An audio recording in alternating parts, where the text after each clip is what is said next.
ప్రాచీన శాస్త్రీయ అత్యాధునిక వైద్య విధానాలను వినూత్నంగా ఒకే గొడుగు కింద అందుబాటులోకి తీసుకొచ్చింది మెడి9 ఇంటిగ్రేటెడ్ మెడికల్ సిస్టమ్. హైదరాబాద్ నగరంలో రాత్రి వేళల్లో బస్ ప్రయాణం చేసే వారికి ఆర్టీసీ షాక్ ఇచ్చింది.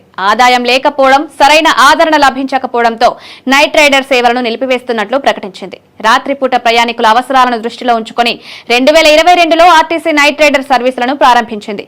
హైదరాబాద్ లో రాత్రి 10:30 నుంచి ఉదయం 4 గంటల వరకు ఈ బస్సులు కొన్ని ప్రధాన మార్గాల్లో తిరిగేవి.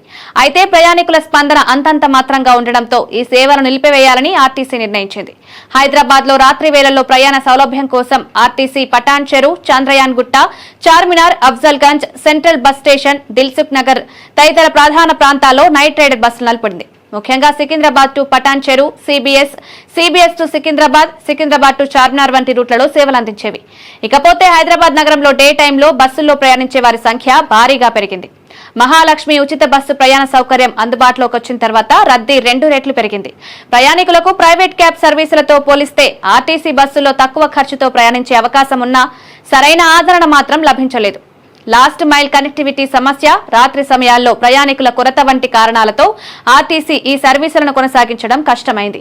ఆదాయం ఆశించిన స్థాయికి రాకపోవడంతో సేవలను రద్దు చేస్తున్నట్లు అధికారుల ప్రకటన వచ్చింది. గతంలో రోజుకు 12 లక్షల మంది బస్సుల్లో ప్రయాణిస్తే ప్రస్తుతం ఆ సంఖ్య 24 లక్షల నుంచి 28 లక్షలకు పెరిగింది. దీంతో కొత్త బస్సుల కొనుగోలుకు ఆర్టీసీ అధికారులు సిద్దమయ్యారు. ఇప్పటికే కొన్న ఈవీ బస్సులు నడుస్తున్నాయి. త్వరలోనే మరిన్ని ఎలక్ట్రిక్ బస్సులు రోడ్లపైకి తేనున్నట్లు అధికారులు వెల్లడించారు. ప్రస్తుతం పాత బస్సుల రక్షణ స్థితి దయనీయంగా మారింది.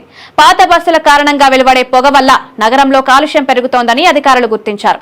ఈ నేపథ్యంలో పాత బస్సుల స్థానంలో కొత్త బస్సులను కొనుగోలు చేయాలని ప్రభుత్వం యోచిస్తోంది.